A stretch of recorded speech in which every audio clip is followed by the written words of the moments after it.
el de las preguntas, ¿no? Más o menos.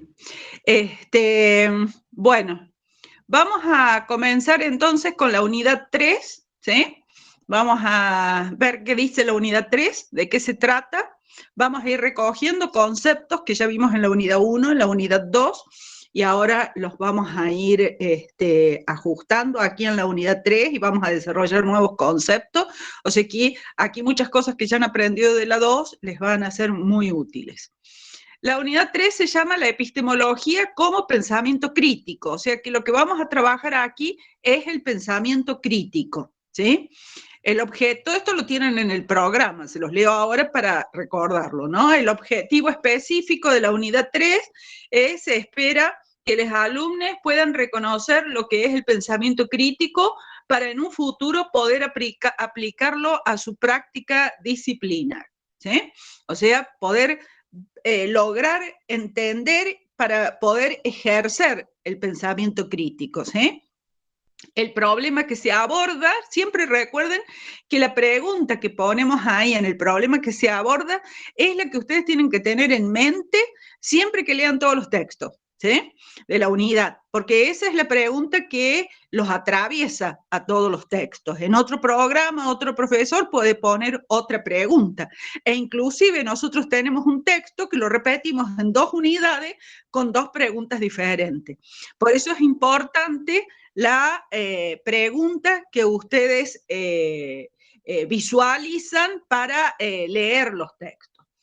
Entonces, la pregunta aquí es ¿qué es el pensamiento crítico y quiénes tienen el patrimonio de la razón? Esa es la pregunta, ¿no?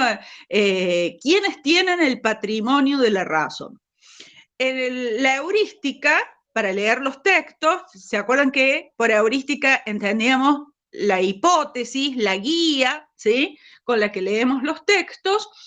Dice que la ilustración tiene 2 aspectos. Uno, la actitud crítica que señala Kant, y 2, el terrorismo de la razón ilustrada, generado cuando pocos se atribuyen el patrimonio de la razón.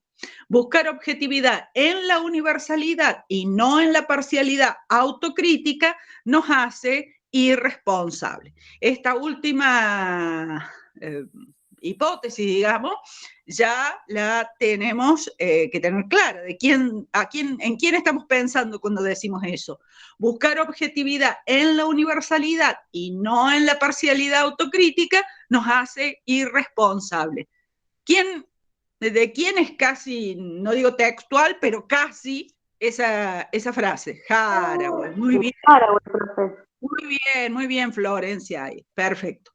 Entonces, lo que estamos señalando acá, y que es la idea que quiero que nos quedemos, es que cuando hablamos de pensamiento crítico y la actitud crítica, en el caso de Kant y de la Ilustración, va a tener 2 aspectos, un aspecto positivo y un aspecto negativo.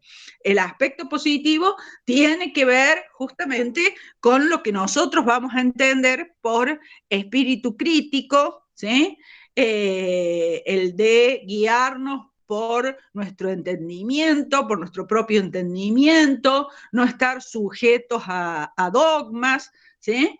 Todo eso que nos señala Kant es positivo.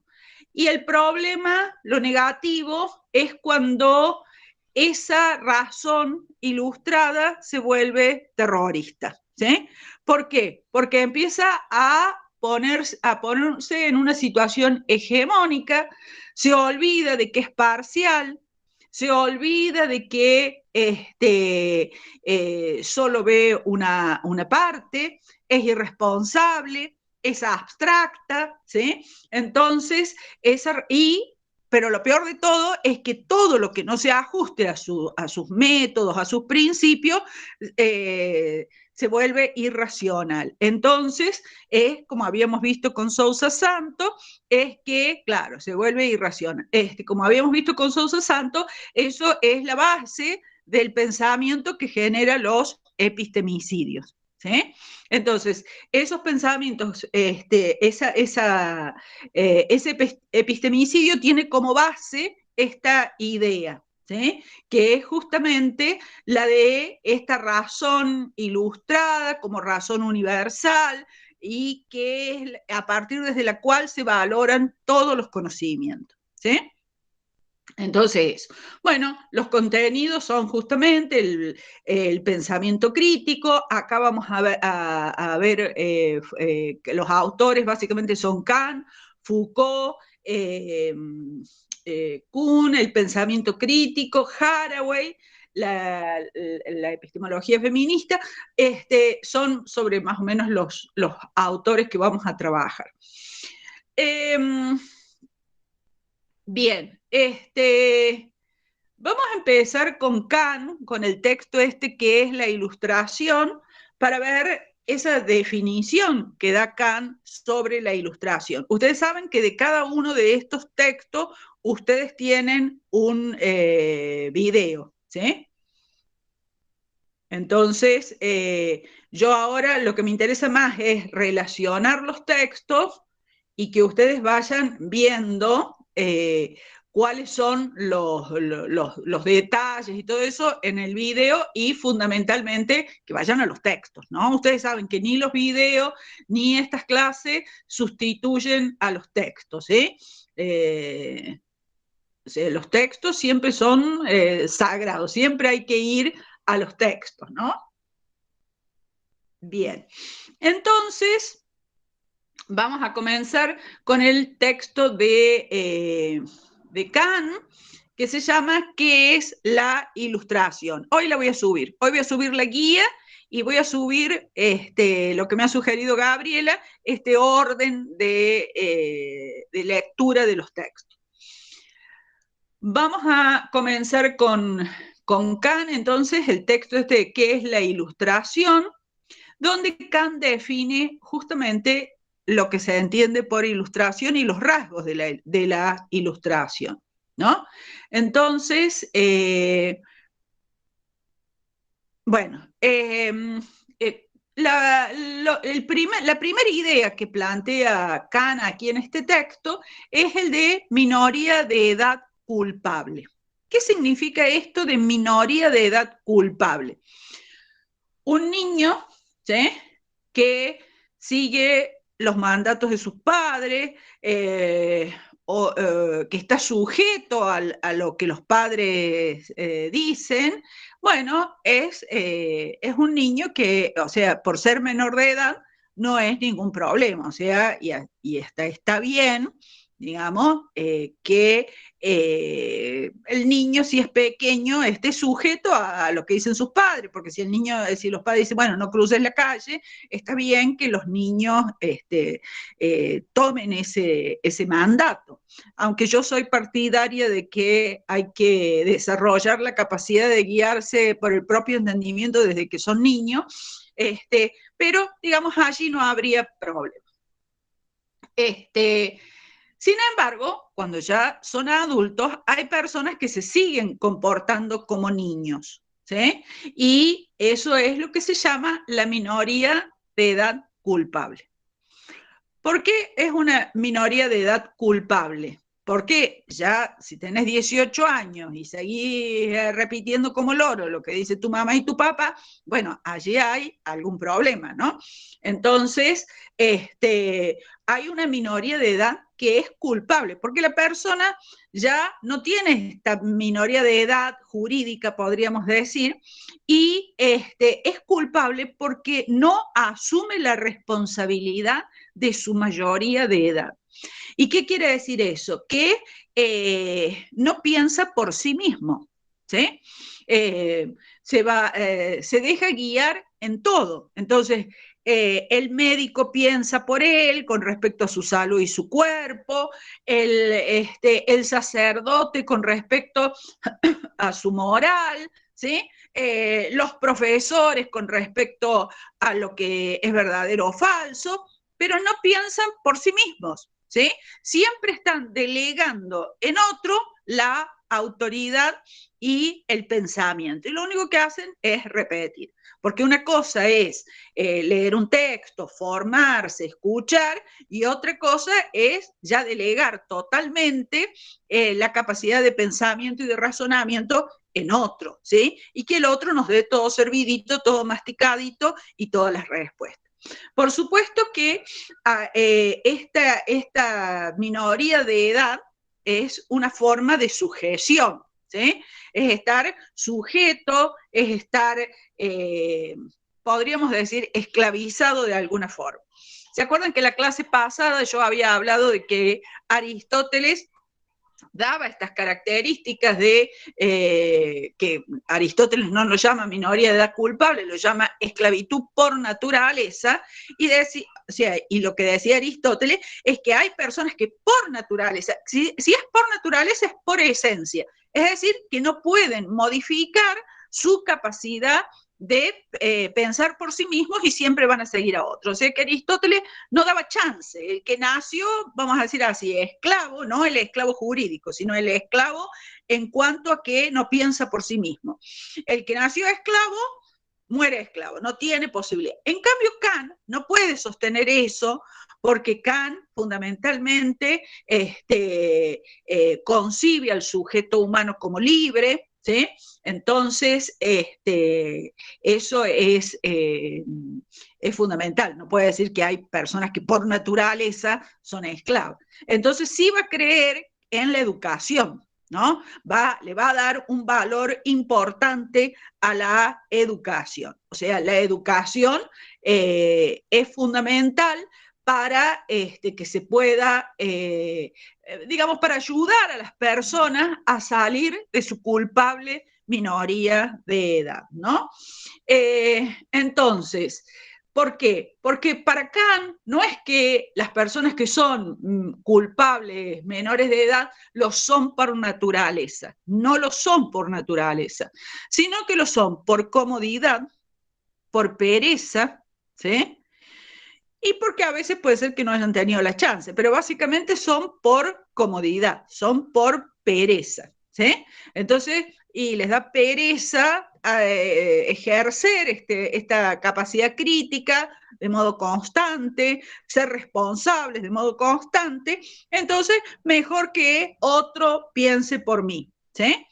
En la época de Kant, cuando Kant está pensando acá, los que quieren sujetar son más bien los pastores, ¿no? O sea, los pastores que nos dicen que, sí, es cierto, ahí Marco me dice también por cobardía, ¿sí? El culpable menor de edad es por pereza y por cobardía, ¿sí? Muy bien. Entonces, lo que vemos es que el culpable menor de edad no es por esencia, no es por naturaleza, sino porque es cobarde, porque es perezoso, porque no quiere pensar por sí mismo, porque pensar por sí mismo supone un riesgo, supone hacerse responsable, hacerse cargo, ¿sí? Exactamente, dice Florencia, dice vagoneta y cobarde, ¿sí? Entonces, en la época de Kant, lo que les decía, quienes hacían esa sujeción y los culpables de esta minoría de edad seguían, eran los pastores, ¿no? Todavía hoy los pastores de las iglesias siguen ejerciendo ese rol de sujeción y tener a su rebaño, miren ya rebaño, como menores de edad culpables. Hoy en día, ¿quién les parece a ustedes, más que los pastores y los sacerdotes, quienes fuertemente ejercen esa sujeción y que transforma a muchas personas en culpables menores de edad? ¿Qué les parece a ustedes? El Estado, el sistema, los políticos. Los medios, a mí me gusta lo que dicen Paula, Agostina, Martina, ¿sí? Los medios. Los medios de comunicación, sí. Los medios de comunicación. Entonces las personas repiten textual lo que dicen los medios y no reflexionan, ¿sí? No tratan de pensar por sí mismos, no dicen, bueno, a ver, esto tiene lógica lo que se está diciendo, me informo, busco información, trato de... No, repiten textual. Entonces me queda más fácil repetir lo que dice TN que reflexionar, o lo que dice LB3, ¿sí? Es más fácil repetir eso que pensar por mí misma. Y creo que estoy pensando por mí misma. A mí me da mucha gracia que muchos que se definen libertarios son quienes muchas veces no piensan por sí mismos, sino que repiten todo lo que dicen los medios de comunicación, ¿sí? Entonces ahí hay como una contradicción. O sea, Kant en un sentido es liberal porque concibe al ser humano como libre, ¿sí? Entonces aquellos que son libertarios sería muy bueno que lean Kant y entiendan la responsabilidad que significa ser libertario y no repetir como loro las líneas que les bajan desde los medios de comunicación. Entonces, exactamente. Bien, entonces, lo que nos hace ser menores de edad, habíamos visto, es culpable, ¿no? Es la cobardía, es la vagancia y no es la naturaleza. Es decir, que una persona que es culpable minoría de edad puede cambiar, ¿sí? Si se esfuerza y si y adquiere coraje, ¿no? Entonces, no tiene que ver tanto con, con los gobiernos, ¿no? O sea, no es una cuestión política, va a decir Kant, sino que es más bien una condición de la persona que es libre, y si esa persona es responsable, ¿sí? No es vaga, y tiene esa osadía de pensar por sí mismo, entonces es que va a estar en esta ilustración, va a ser una persona mayor de edad, ¿sí? Bien, entonces, Kant se va a preguntar si en su época, ¿sí? Si en su época vamos a...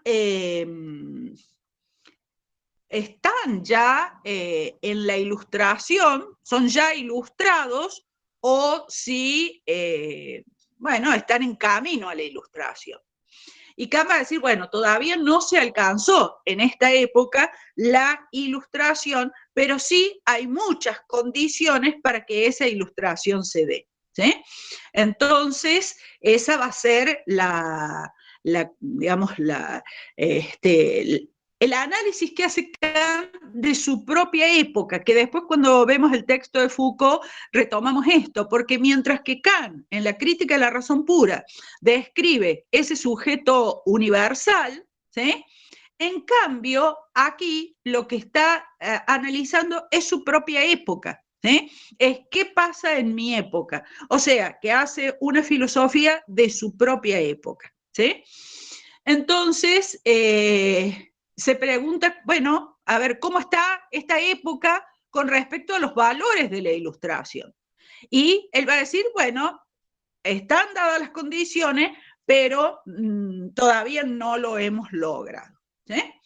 ¿Y cuáles son esas condiciones para la ilustración? La condición fundamental es la libertad, ¿sí? Porque si la persona tiene miedo de pensar por sí mismo porque le va a llegar algún tipo de castigo, entonces, claro, no estamos fomentando el pensamiento crítico, ¿se entiende? En cambio, sí, hay libertad en el ambiente, las personas pueden pensar por sí mismas, entonces esa persona puede ser audaz, ¿sí? Entonces puede estar desafiada, puede sentirse motivada a pensar por sí misma, ¿no? Entonces, la condición principal es la libertad, ¿sí? Y la educación también tiene que fomentar esa libertad. Sin libertad no hay posibilidad de ilustración, ¿sí? Entonces, hay que revisar la educación, ¿sí? Hay que revisar, digamos, si están dadas esas condiciones para fomentar y motivar el pensamiento crítico. Y yo quiero hacer una aclaración acá. el pensamiento crítico, ¿sí?, no es lo mismo que la opinión.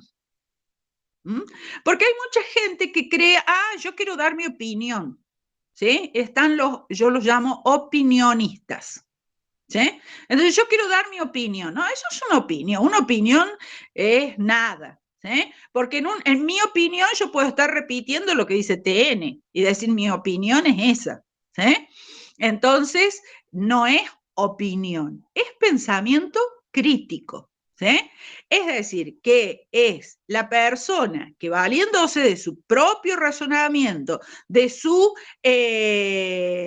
entendimiento, ¿sí?, de su entendimiento, entonces va a hacerse algunas preguntas, ¿sí?, y va a hacerse algunas preguntas y va a justamente desarrollar su pensamiento crítico, ¿sí?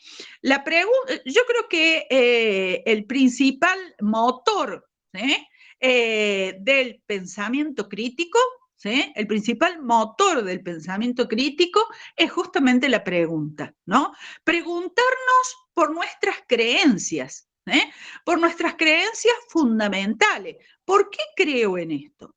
¿Sí? Yo creo que eso es la pregunta que va a desarrollar el pensamiento crítico, ¿sí? Me enseñaron que hay dos sexos, hombre y mujer, ¿sí? ¿Por qué creo eso? ¿Sí?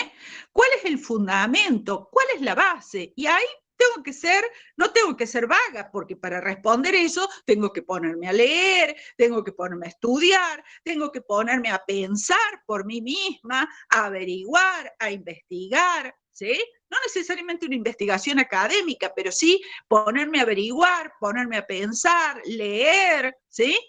Entonces, y leer con pensamiento crítico, es decir, ir leyendo y analizando y viendo y considerando todo lo que estoy leyendo y procesando, ¿sí? Como decíamos, apropiándonos de los textos, ¿sí? No teniendo los textos, sino apropiándonos de los textos y de lo que vamos leyendo.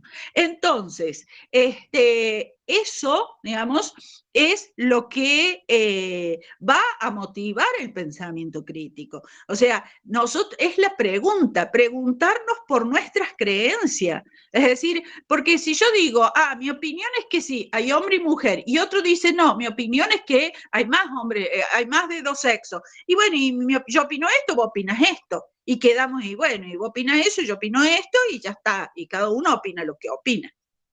Eso es un diálogo de tontos. ¿Se entiende? Eso no es ni diálogo. ¿Se entiende? Sino más bien, exactamente, y no se llega a nada, perfecto. Entonces, lo mejor es, a ver, yo creo en esto. A ver, ¿por qué yo creo en esto? ¿Cuáles son las razones por las cuales yo creo en esto? ¿Sí? Y a ver, esas razones por las cuales yo creo en esto, ¿sí? Bueno, porque así lo dice la ciencia, supongamos. Bueno, a ver, ¿y qué es lo que dice la ciencia? ¿Qué es ciencia? ¿En qué momento se desarrolla? ¿En qué momento histórico se desarrolla esta creencia? ¿Sí? ¿Por qué se cree esto? ¿Por qué la ciencia afirma esto? ¿Toda la ciencia dice eso? ¿Todas las teorías científicas dicen eso? Bueno, y así van desarrollando argumentos, ¿sí? Tiene que ser el ejercicio de la argumentación, ¿no? El ejercicio del entendimiento, el ejercicio del razonamiento, es decir, pensar por sí mismo. Entonces, la ilustración, Kant la va a definir por un mandato, ¿sí? Es decir, que ese mandato es el que define. La ilustración es un movimiento que se define a través de un mandato, un mandato, una norma, una regla, ¿sí? ¿Y cuál es el mandato de la ilustración? Pensa, sé osado y piensa por vos mismo, ¿sí? Sé audaz, sé valiente y piensa por vos mismo. Mucha gente tiene mucho miedo de pensar por sí misma, ¿sí? Entonces quedan sujetos a lo que me enseñaron, lo que me dijeron, lo que está en el libro de ciencia, ¿sí? Bien. o lo que está en la Biblia, o lo que está en cualquier otro libro, ¿sí? Entonces, no nos vamos a salir de ahí, porque acá se dice eso, y yo quiero pensar por mí misma, no quiero pensar por mí misma, que otro piense por mí, ¿eh? Entonces, eso es justamente lo que impide que haya ilustración. Kant dice, si hay unos pocos que alcanzan la ilustración, esos pocos tienen la tarea de hacer pedagogía, es decir, de hacer que otros también alcancen la ilustración. No es que se quedan en esa élite, ¿sí? De que se quedan en esa élite y bueno, ya está. No tenés la obligación de conseguir que otros piensen por sí mismos, ¿sí? Ahí alguien preguntaba, bueno, ¿y cómo nos damos cuenta de que nosotros pensamos, que estamos pensando por nosotros mismos y no estamos repitiendo? Bueno, ahí es la pregunta, ¿no? Ahí es justamente por qué creo en lo que creo, cuáles son los fundamentos, y ahí viene el ejercicio de búsqueda, ¿no? Es decir, bueno, a ver, yo creo en esto, bueno, a ver, ¿por qué creo en esto? Y bueno, porque está en la Biblia, bueno, pero la Biblia lo dijo en un momento histórico, y a ver, ¿por qué lo dice así? ¿Quién más lo dice? Lo dice también la ciencia. Ah, bueno, lo dice también la ciencia, ¿en qué momento histórico? ¿En qué se basa la ciencia? ¿Hay revisiones de esa afirmación? ¿Hay otros autores que piensen distinto? ¿Se dan cuenta? Entonces, vamos practicando el ejercicio de la razón, ¿sí? De la razón propia. Fíjense que si bien, vamos a decir, socialmente, Kant dice, es bueno que haya unos pocos porque esos pocos van a traccionar, como es un liberal, deja en última instancia en el individuo la responsabilidad de ser justamente el responsable de salir de su culpable minoría de edad. ¿Sí? En última, y por más que estén dadas las condiciones, la libertad, que haya un grupo de personas que piensan por sí mismas, etcétera, etcétera, si yo, individuo, no quiero pensar por mí mismo, bueno, no hay modo, ¿sí? No hay modo. ¿Se entiende? ¿Estamos hasta acá? Sí, profe. ¿Sí? Bien. Entonces. Profe, Sí, te escucho. no, digo, me gustó mucho eso de preguntarnos por nuestras creencias como principio de un pensamiento crítico. Pero yo venía por otro lado de que para mí la condición principal del pensamiento crítico, no sé si, no sé si es la libertad.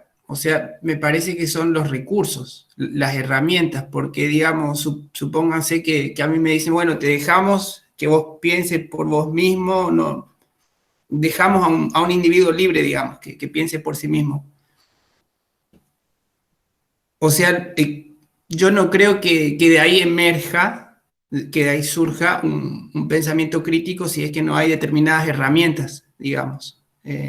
Bueno, te lo voy a decir así, la libertad es condición necesaria, no suficiente. ¿Sí?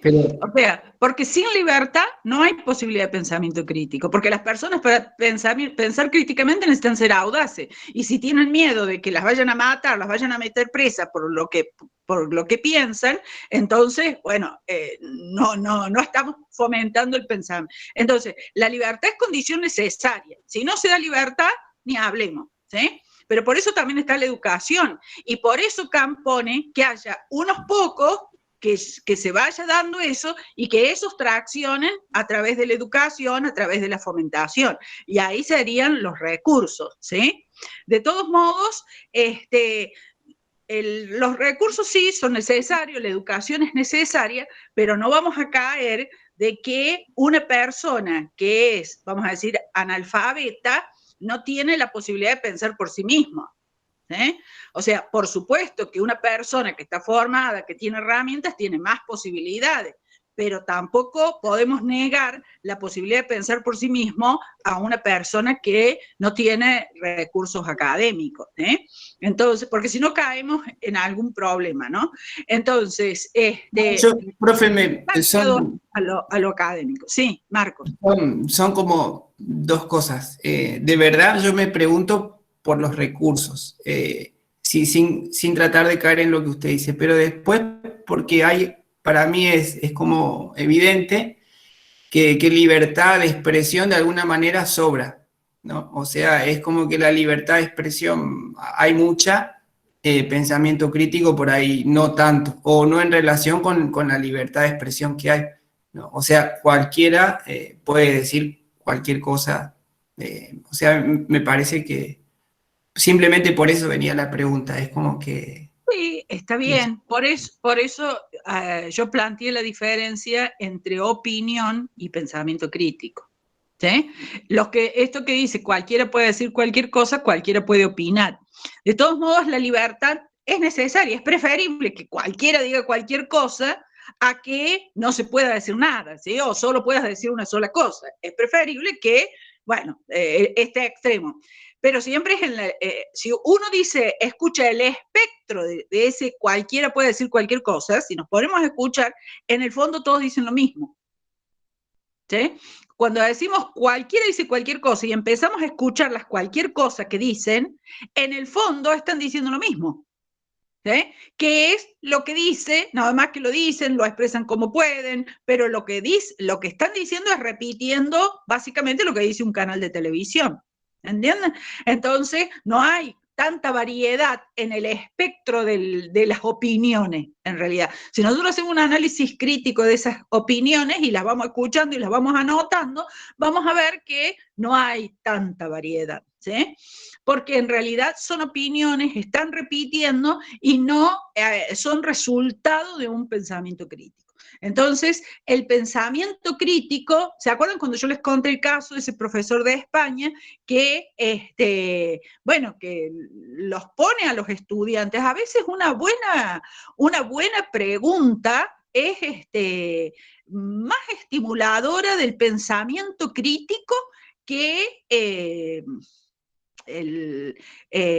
exactamente, es más estimuladora del pensamiento crítico que una baja de línea. A veces una pregunta es mejor, ¿no? Porque cuando la persona es muy dogmática, está muy abroquelada en ciertas creencias, si la persona dice A y uno le dice B, bueno, la persona va a insistir en el A, y como que se identifica con A, ¿sí? Entonces, cuando la persona se identificó con su creencia, chao, no la sacas más de ahí. Por eso recuerden el problema de la identidad, ¿sí? Las identificaciones. Cuando nosotros, lo peor que podemos hacer es identificarnos con las creencias. ¿Sí? Cuando nosotros nos identificamos con las creencias, no hay modo de salir, digamos, de allí. ¿Sí? Entonces, la posibilidad de pensamiento crítico, no. ¿Por qué? Porque si la persona se identifica en la creencia, no puede ponerla en duda, ¿sí? Como ahí escribió alguien. No puede ponerla en duda, porque si la pone en duda, se pone en duda a sí mismo, porque yo soy lo que creo. ¿Sí? Y yo no soy lo que creo, porque yo hoy creo esto, pero mañana puedo creer otra cosa. ¿Sí? Pero no porque sea una inestable cognitiva emocional, sino porque, bueno, puedo darme el lujo de pasar mis creencias por por el pensamiento crítico, yo puedo pasar mis creencias por el pensamiento crítico y así irlas modificando. Y no hay nada malo de decir, sí, yo en alguna época creí eso, pero después, razonando, leyendo, informándome, ahora creo otra cosa. ¿Sí? Entonces, eso es que actúa el pensamiento crítico. Ahora, si yo estoy abroquelada en mi creencia y me identifico con mi creencia, yo soy lo que creo, entonces que me saquen una creencia y como que me corten un brazo, más o menos. ¿Se da cuenta? Entonces, la persona que está muy abroquelada en su creencia, si nosotros le decimos, si la persona dice, bueno, hay solo dos sexos, y nosotros le intentamos razonar, y la persona dice, no, hay dos sexos, hay dos sexos, hay dos sexos, y bueno, ¿qué vamos a hacer? pero a veces una pregunta es mejor. Y si después de esa pregunta sigue un silencio, bueno, han logrado lo máximo, ¿sí? Porque quiere decir que eso es un ruido. Cuando la pregunta hace un ruido, es porque genera silencio, no genera otra respuesta. La persona defensiva, ¿sí?, que es una forma de patología mental, ¿sí?, enseguida tiene respuesta, ¿sí? Enseguida responde, o sea, porque reacciona, se siente dañada en su identidad y reacciona. Y vos le decís algo, entonces, pero si después de la pregunta sigue un silencio, eso es maravilloso, porque quiere decir que la pregunta entró por algún camino e hizo un ruidito. Y si hizo un ruidito, con eso alcanza. ¿Se entiende?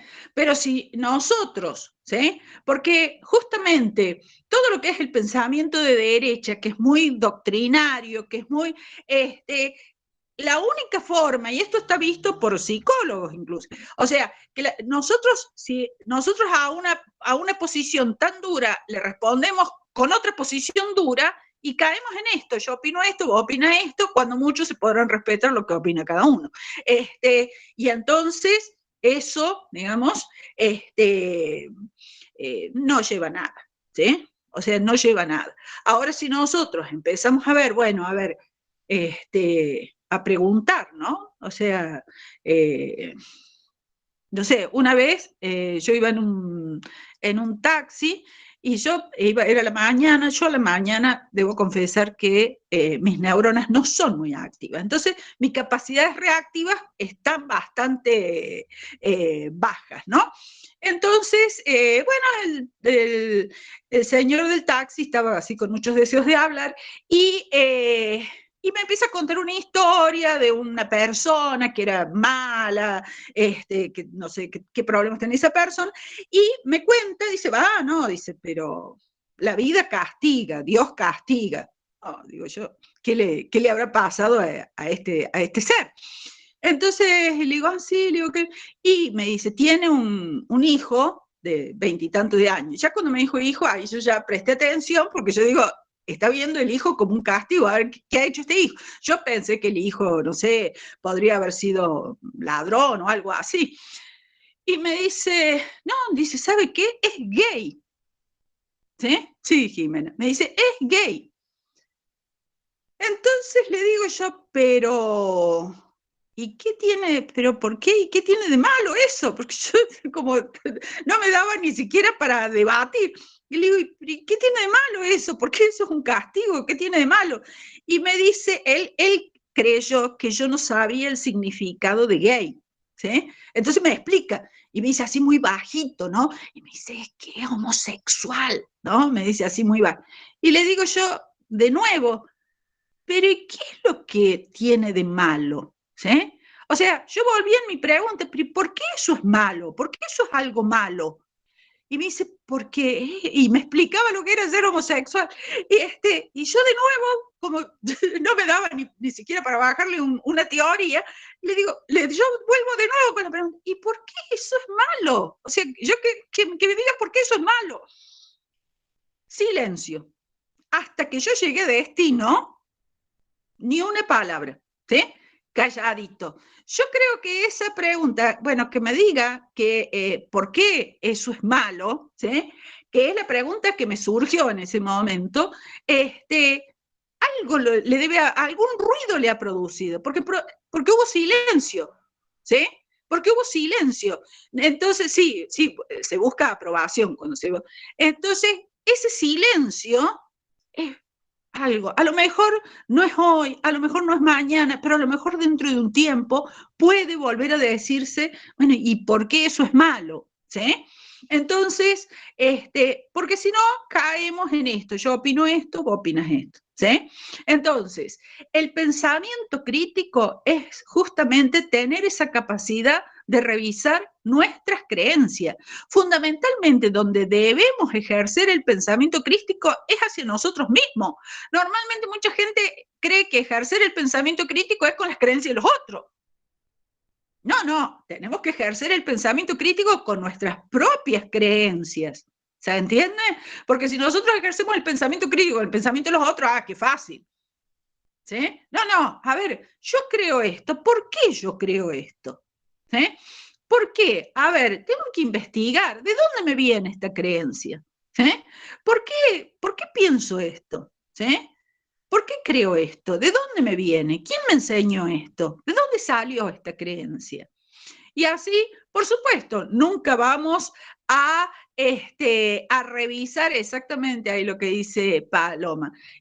Pero fundamentalmente no identificarnos con nuestras creencias, porque para poder pasar nuestras creencias por el tamiz del pensamiento crítico, no tenemos que identificarnos con ella, porque si nos identificamos con ella, no, bueno, cuestionar nuestras creencias va a ser como que nos corten un brazo. Entonces, eso no puede ser, ¿sí? Entonces, ir diciendo por qué creo. Por supuesto que siempre va a quedar un montón de creencias. Nosotros creemos tantas cosas. Hay cosas que ni siquiera somos conscientes de que creemos. Hay tanta norma, yo no diría norma, pero hay, digamos, tantas creencias, muchas de ellas normativas, que son tácitas y que nosotros ni nos damos cuenta. A veces alguna situación nos pone en evidencia esa norma, ¿sí? Alguna norma. ¿Mm? Vamos a hacer un ejercicio rápido que está en un texto de Dreyfus para que ustedes vean cómo hay de creencias, de supuestos, vamos a decir, que son tácitos. Un ejemplo muy simple, pero tienen que escribirme ahí rapidito, o sea, no piensen mucho, o sea, lo escriben reactivamente, digamos. Yo les voy a hacer una pregunta y ustedes la escriben rápido. ¿Qué medida le darían? Ustedes me tienen que contestar en metros, centímetros, lo que sea, en una medida me tienen que contestar. ¿Qué medida creen ustedes que es la correcta si yo voy en la calle para acercarme a una persona y preguntarle alguna dirección? ¿Sí? ¿Cuál ustedes creen que es la medida que es correcta?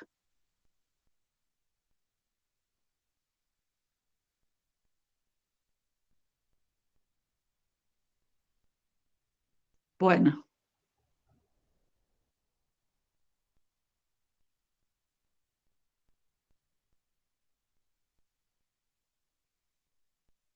Bien. Ahí están diciendo, yo creo que ahora ha incidido mucho en esa respuesta la pandemia, porque la pandemia hizo que se visibilice esa medida. Entonces, por eso todos me están diciendo 1 metro, 2 metros por el distanciamiento social. La pandemia reveló cuál era la distancia normal, ¿sí? En cambio, si yo hubiera hecho esta pregunta antes de la pandemia, no me habrían respondido eso y hubiéramos tenido las respuestas más disparatadas que hay, ¿sí?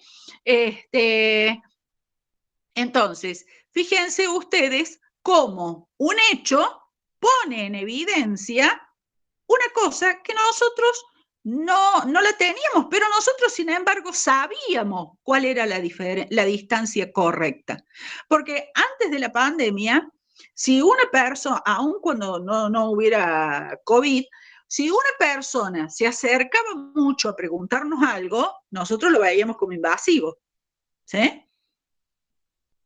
Entonces, nosotros no nos gustaba que alguien se nos acerque demasiado a preguntar algo, lo vemos como algo invasivo.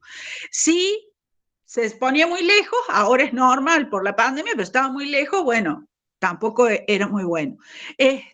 Pero nosotros podíamos identificar la distancia correcta, ¿sí? Pero ahora sí hay una norma explícita por la pandemia, pero antes no la había. Pero sin embargo nosotros reconocíamos la distancia correcta. Y esa distancia es cultural. ¿Sí? Esa distancia es cultural, porque hay países donde las personas se acercan más y hay países donde las personas se mantienen más lejos. ¿Sí?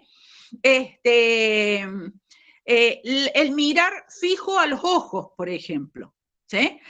Hay grupos, hay, vamos a decir, países, podemos decir, hay cultura, en el cual el mirar fijo a los ojos es la invitación a una pelea. O sea que es un desafío de pelea. ¿Se entiende? Bueno, ahora, ¿alguna vez de ustedes, su mamá, su maestra, les dijo, miren chicos, la distancia correcta para hacer una pregunta es tal? No, pero sin embargo ustedes sabían cuál era la distancia correcta. ¿Sí? Ustedes pueden reconocer, de hecho, si ustedes van a otro país y hay un acercamiento muy estrecho, ustedes al principio se van a sentir incómodos, porque ustedes naturalizan una práctica y no saben, porque nunca es un supuesto, pero nadie se los enseñó, nadie lo hizo explícito. ¿Sí? Entonces, así tenemos un montón de creencias. Creemos que gran parte, entonces solo aparecen unas creencias, ¿sí? Sí, los saludos es una forma, el sí y el no. Yo siempre pensé que era universal, el sí y el no, hasta que una vez conocí a un chico de Turquía y claro, yo le hacía una pregunta y él me hacía un gesto así y yo entendía que era sí. Y yo si me dijo que sí. Y no, después me dijo, hasta que en un momento dado nos dimos cuenta que había un ruido y le digo, a ver, ¿cómo decís sí? Y sí era desde acá hacia abajo y no era de acá hacia arriba. ¿Sí? Entonces, bueno, entonces no es universal, inclusive hay países en que es al revés. Entonces no es universal. ¿Sí? Eso, digamos, pasa, pero hacen muchas de nuestras creencias, ¿sí?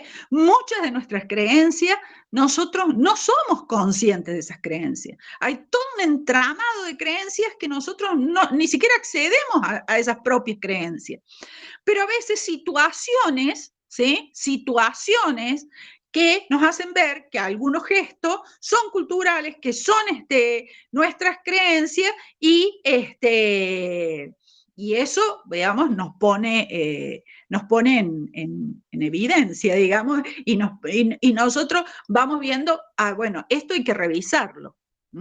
Entonces, ahí es cuando empezamos a revisar algunas creencias. La pandemia, por ejemplo, nos hizo revisar la creencia de la distancia entre una persona y otra, pero si no hubiera sido la pandemia, jamás hubiéramos pensado en eso.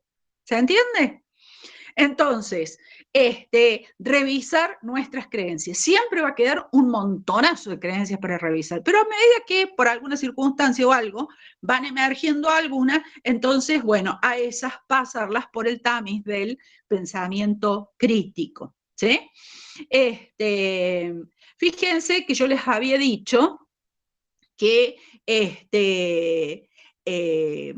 Kant concibe al ser humano como libre y defiende, por supuesto, a ultranza, es un militante de la Ilustración y da esa definición de normativa de la Ilustración pensada por vos mismo, ¿no? Entonces, sin embargo, se le empiezan a atar a algunos hilos, porque empieza a decir, bueno, esa libertad, ¿no? Siempre es posible esa libertad, ahí viene un poco también relacionado con lo que planteaba Marco, siempre es posible esa libertad, ¿eh?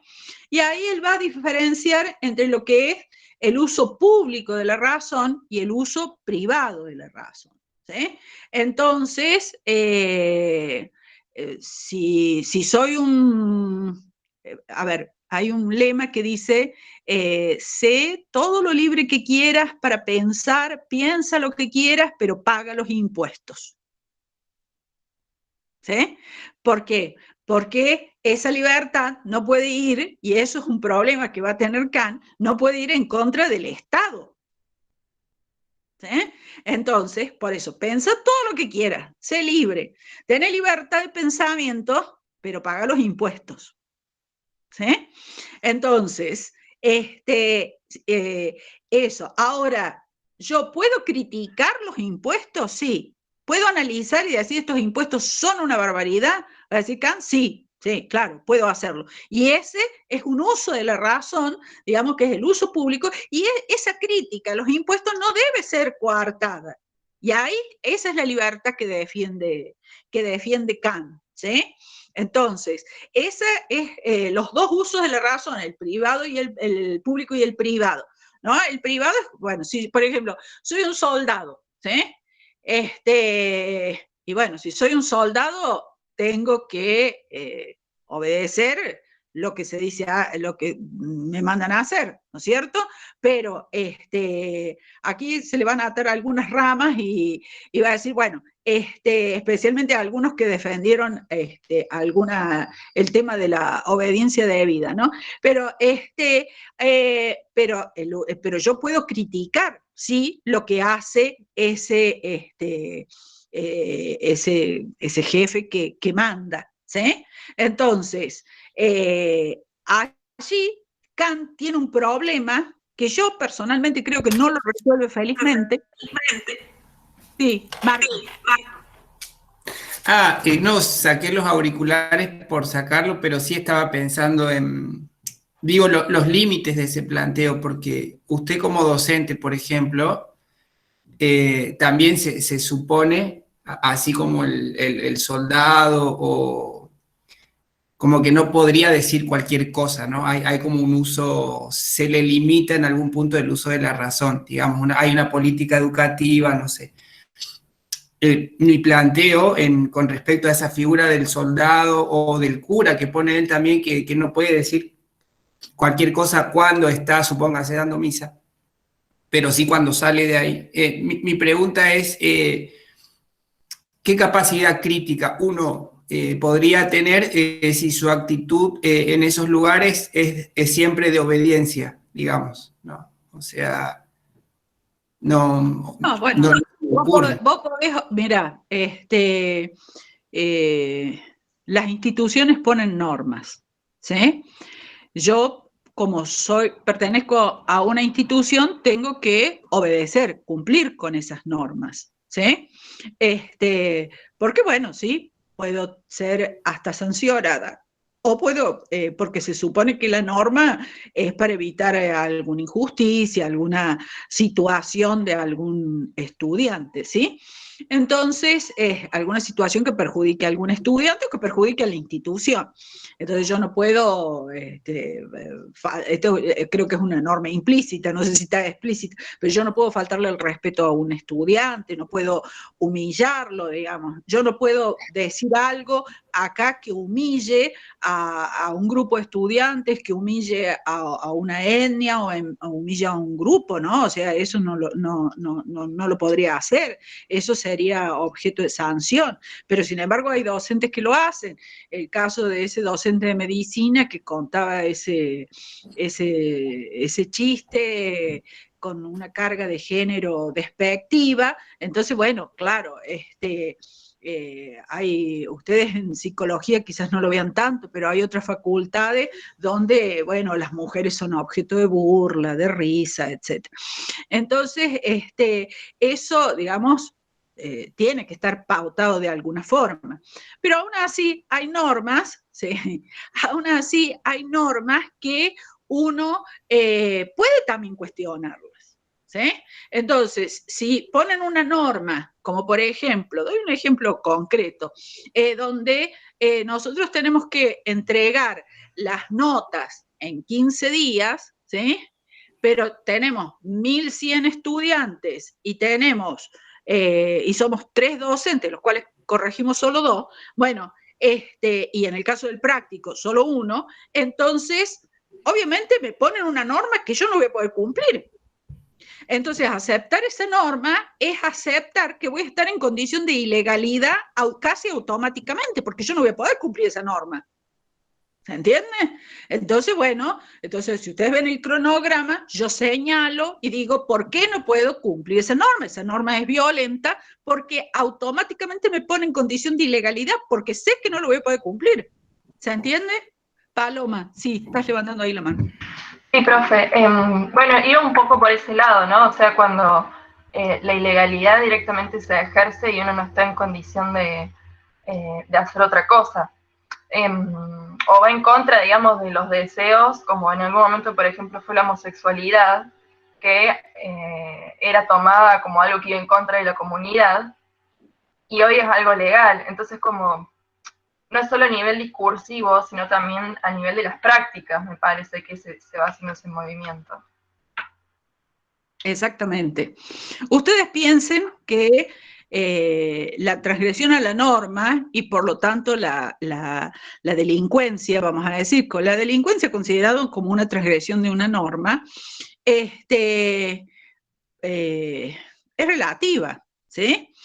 Porque muchos de los que hoy son derechos humanos se alcanzaron porque hubo grupos de personas que lucharon y en esas luchas fueron tratados como delincuentes. ¿Se entiende? Entonces, es relativo, digamos, este concepto de delincuencia, ¿no? O sea, a la delincuencia la produce la norma.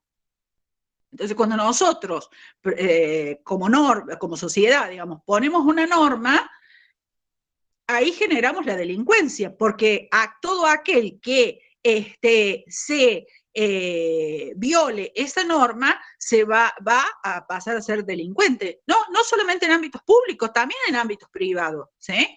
También hay violación de normas en ámbitos privados. Entonces, eso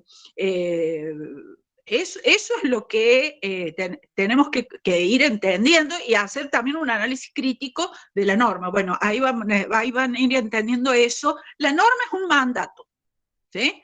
Es un mandato que puede ser implícito o explícito. El acercarme a una persona desconocida a 1 metro de distancia, más o menos, antes de la pandemia, era una norma implícita, ¿sí? Tácita. O sea, era un mandato tácito. Hacerlo ahora en pandemia, eso es explícito, es una norma explícita, que son 2 metros en realidad. Entonces, la norma es un mandato. Hay mandatos que son morales, hay mandatos que son jurídicos, ese mandato puede estar en un código penal o puede ser un mandato social. ¿Sí? Entonces, si ese mandato jurídico, social o moral, explícito o no, en cuanto se establece, genera el transgresor. Entonces, si es injusto, genera la transgresión. ¿Se entiende? Entonces, la transgresión es producida por la norma, porque sin norma no habría transgresión. ¿Se entiende? Entonces, exactamente. Entonces, eso es lo que nosotros tenemos que ir revisando. Y muchos de los derechos que hoy disfrutaron es gracias a grupos que lucharon, que pelearon, que se mantuvieron justamente y que fueron tratados como delincuentes. ¿Sí? O sea, yo les había contado la historia de Turing, cómo Turing lo obligan a decidir si elige el tratamiento o la cárcel. ¿Por qué? Porque la homosexualidad se consideraba un delito. ¿Se entiende? Entonces, eso, digamos, bueno, dado que hubo muchas personas, se fue analizando la incidencia en la vida de las personas, bueno, eso empieza, pero en muchos países hoy todavía es un delito. Muchas personas son castigadas hasta inclusive con pena de muerte por la homosexualidad. Hay países donde eso todavía se da. ¿Sí? Entonces, eso es lo que tenemos. Entonces, yo creo que ahí acá no es tan el uso público, el uso privado, ahí se le atan un poco los hilos a Kant, ¿no? Entonces, pero sí lo que tomamos de Kant es esta idea de que, primero, el ser menor de edad, el culpable, ¿no? El estar sujeto, no es algo por naturaleza, es algo que se puede modificar, para eso hace falta que haya libertad, que haya educación, ¿sí? E ir promoviendo eso, pero que también la persona quiera, ¿sí? Marcos, ¿estás levantando la mano? Sí, profe.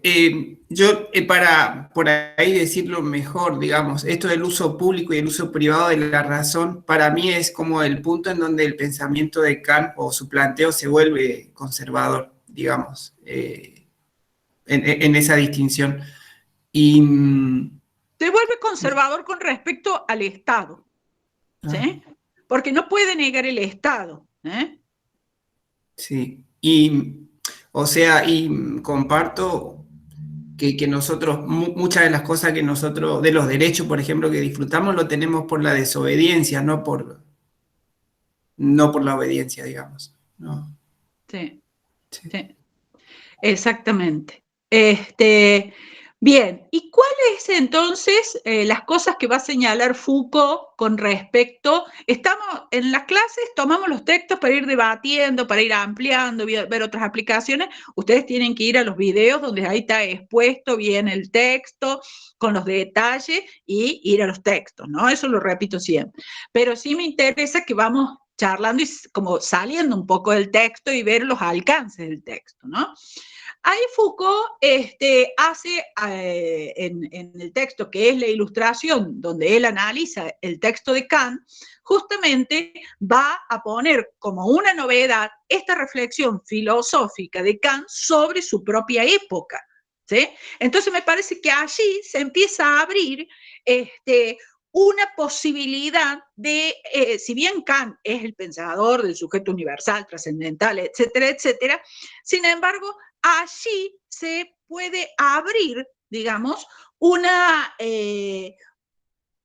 posibilidad de pensar la parcialidad, ¿sí? Porque cuando empezamos a pensar nuestra propia época, Kant empieza a tomar conciencia, digamos, de cuál es la situación de su época con respecto a la Ilustración. Entonces, pensar la propia época. Entonces, Foucault lo que va a ver es que en Kant hay dos posibilidades, hay dos filosofías, ¿no? Por un lado, lo que él va a llamar la analítica de la verdad, ¿sí? Que es lo clásico, es la crítica de la razón pura, donde ahí lo que se analiza es la ciencia, cómo es que el sujeto produce la ciencia o hace posible la ciencia, y por otro lado es esta ontología de la actualidad, ¿sí? Es decir, cómo es que pensamos la actualidad, ¿no? Es decir, cómo es que nosotros vemos nuestra propia época, ¿sí?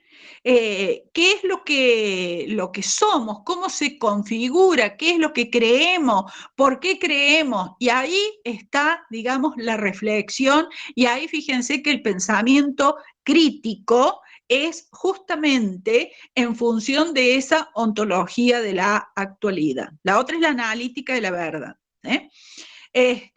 Entonces, aquí Kant está abriendo esa posibilidad.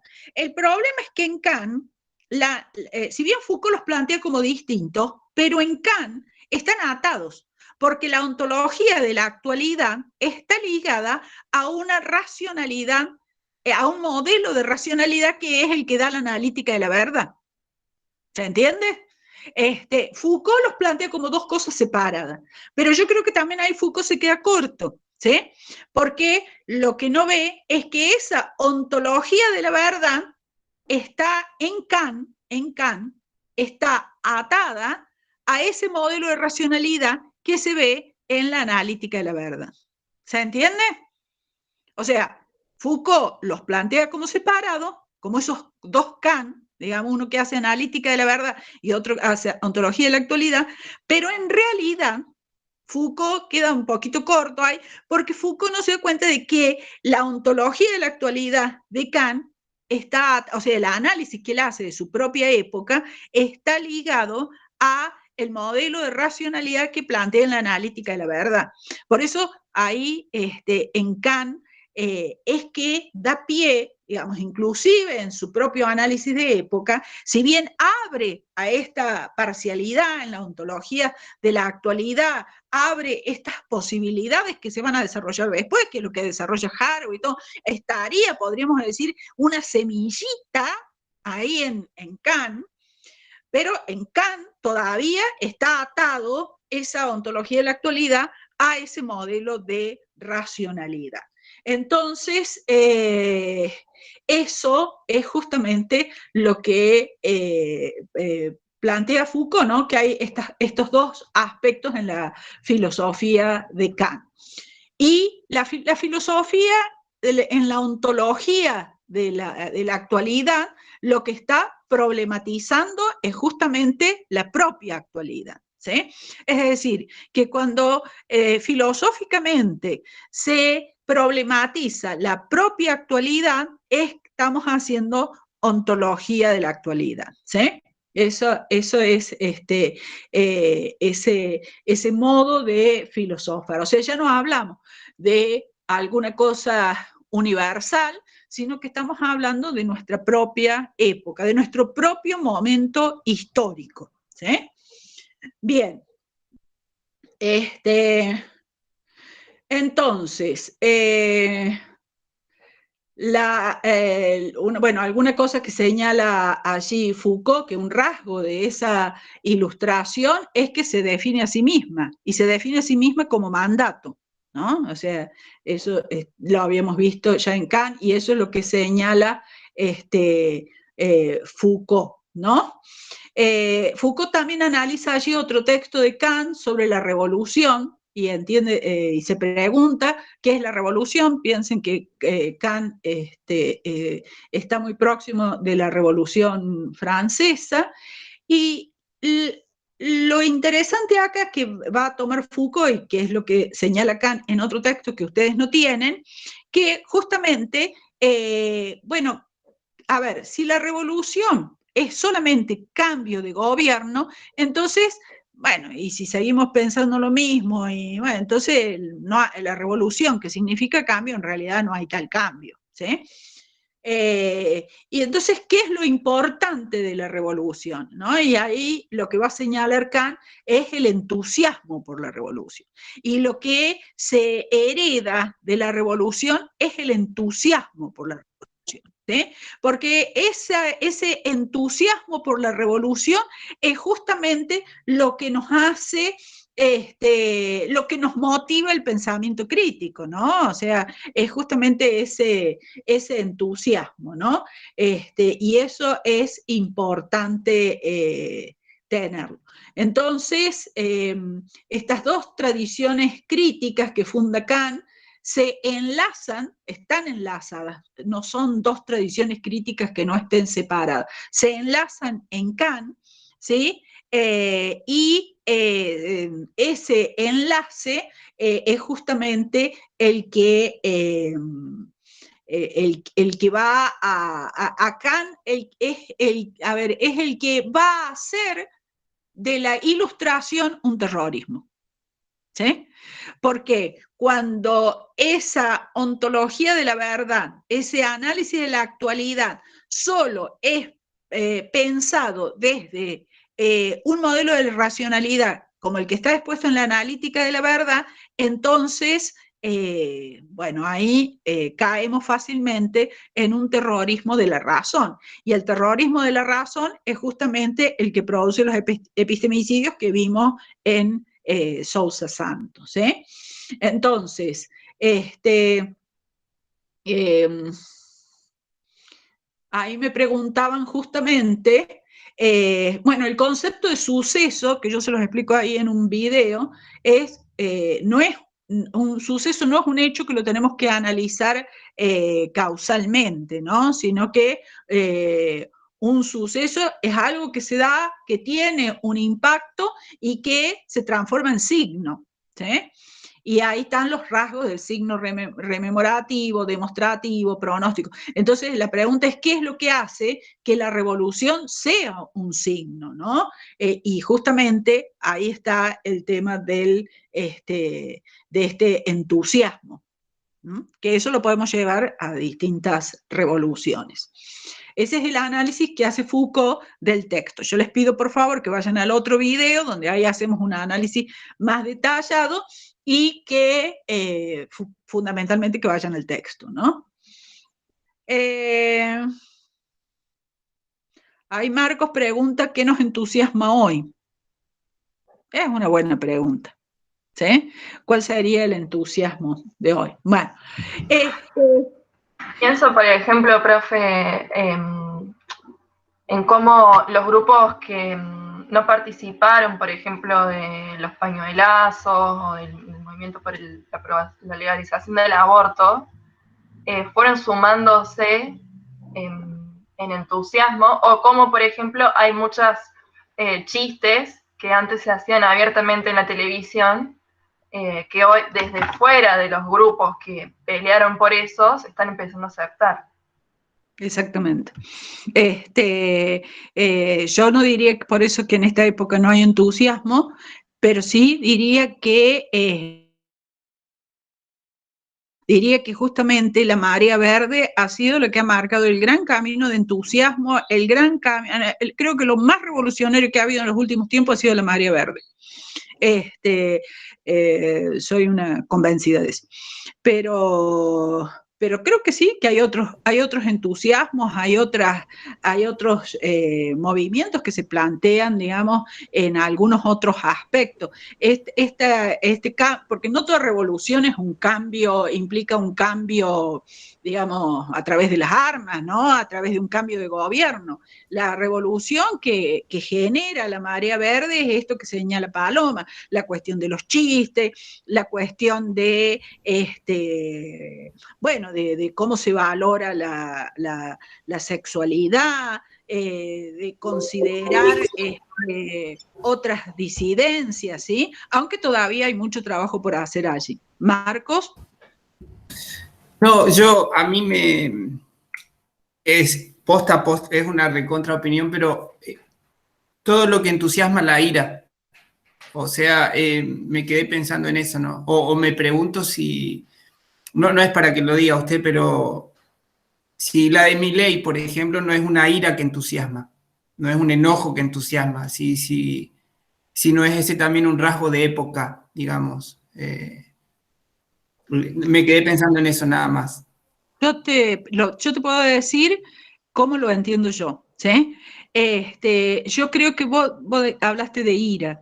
La verdadera ira es la ira ante una injusticia, ¿sí? Si la ira no es desatada por una injusticia, es capricho, ¿sí? Es capricho. Entonces, yo creo que hay que distinguir entre capricho e injusticia, y la ira que se desata por una injusticia. Y esa ira que se desata ante una injusticia es la que puede ser movilizadora. La otra, la del capricho, bueno, es nada. Y el entusiasmo, una cosa es el entusiasmo de la revolución y otra cosa es el entusiasmo ligado al capricho, ¿sí? Sin fundamentos, sin nada. La revolución tiene que estar motivada porque se ven injusticias, tiene que estar motivada por la justicia, por un ideal de justicia, no por un capricho o por algo que me pasa a mí, ¿sí? Sí, algo que me pasa a mí, pero que yo lo concibo como injusto, ¿sí? En cambio, y que además le pasa a los otros. Entonces, y tengo que ver, nosotros ya vamos a ir viendo algunas definiciones de opresión donde vamos a ir profundizando todas estas cosas, ¿sí? Pero básicamente yo distinguiría entre la ira como capricho, o sea, pataleo, me enojo, porque no puedo hacer esto, ¿sí? Y la ira ante una injusticia, desatada por una injusticia, ¿sí? Esa es la auténtica ira. Eso es lo que yo considero, ¿no? Entonces, yo quisiera que hablemos un poquito del otro texto de Foucault, Vigilar y Castigar, ¿sí? Que también tienen un video sobre eso, pero quisiera ponerlo en el marco de esto que hemos venido hablando del pensamiento crítico, ¿sí? ¿Por qué vemos este texto en el marco de esta unidad que es del pensamiento crítico, ¿sí? Habíamos dicho, recién alguien preguntó, no me acuerdo si fue Florencio quién, bueno, ¿cómo sabemos que estamos pensando por nosotros mismos, ¿no? ¿Cómo sabemos que esto es uso de nuestro propio entendimiento? ¿Cómo sabemos que, bueno, que todas estas creencias que tenemos y que no las sometemos al pensamiento crítico, ¿sí? Hay muchas cosas que creemos y que no somos conscientes, ¿sí? Entonces, ¿cómo es que pasa? Entonces, es que Foucault piensa en el sujeto, retomando la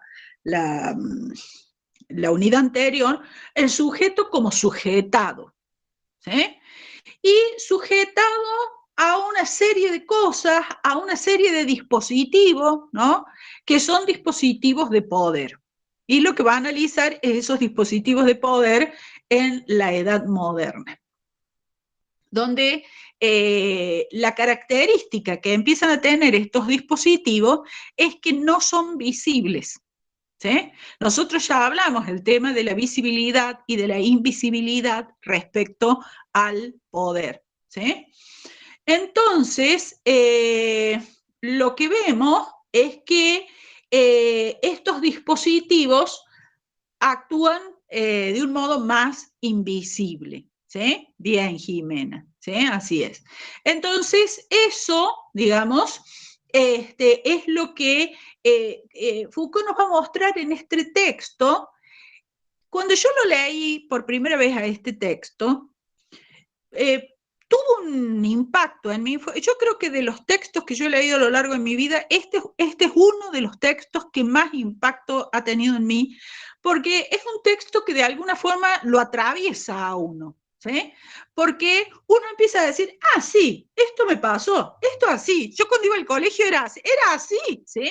Entonces, sería bueno que ustedes se dejen atravesar por el texto y vayan reconociendo todos esos procesos disciplinarios que seguramente los han vivido. La idea principal del texto es que este dispositivo de poder que es el disciplinario, ¿sí? Hay muchos autores, hay muchos, inclusive discursos de colegios, de, bueno, algunas personas en la calle, valoran la disciplina, ¿sí? Y ven en la disciplina algo extraordinariamente bueno, ¿sí?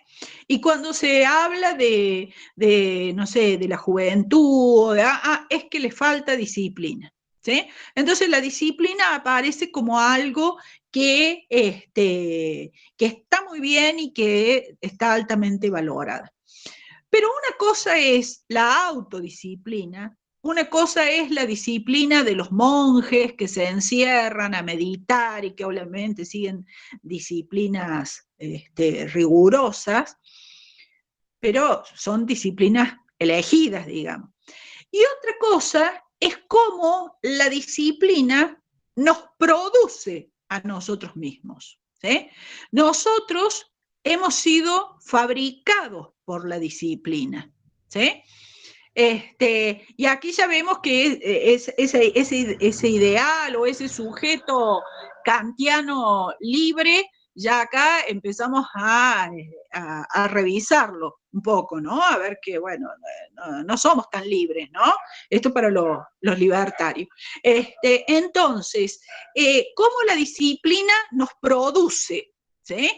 Entonces, ¿cómo hace la disciplina? ¿Por qué la disciplina tiene que ver con un dispositivo de poder y cuáles son los objetivos de esa disciplina? ¿Sí?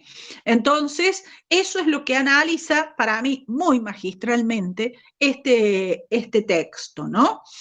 Y fíjense que a dónde va la disciplina, qué es lo que sujeta la disciplina, ¿sí? ¿Qué aspecto del ser humano? No es las creencias, por las creencias pueden ser un resultado de esto, pero hacia dónde va, dónde actúa directamente la disciplina, exactamente, Paloma. Muy bien, Marco, en el cuerpo, ¿sí? Bien, Marco, en el cuerpo. Sí, Marco, ¿querés hacer una pregunta? Bien. No, profesor, lo escribí. Ah, está bien.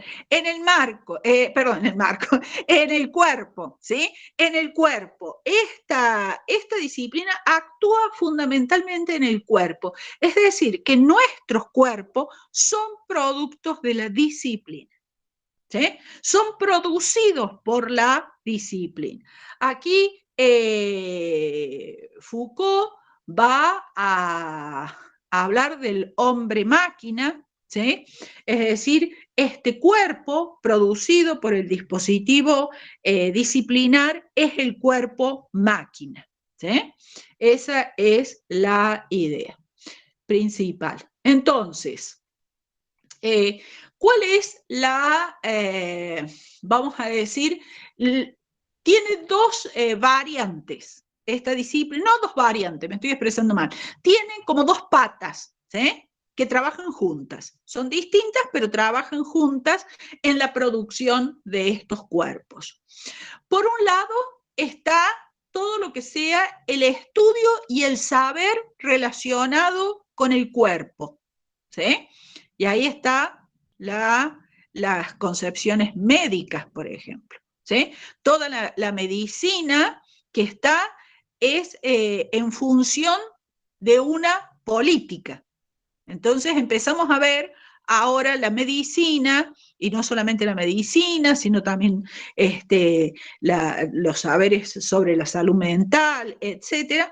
Vemos cómo se producen en función, digamos, del poder. O sea que todos los saberes sobre el cuerpo están ligados a este dispositivo de poder que es el disciplinar.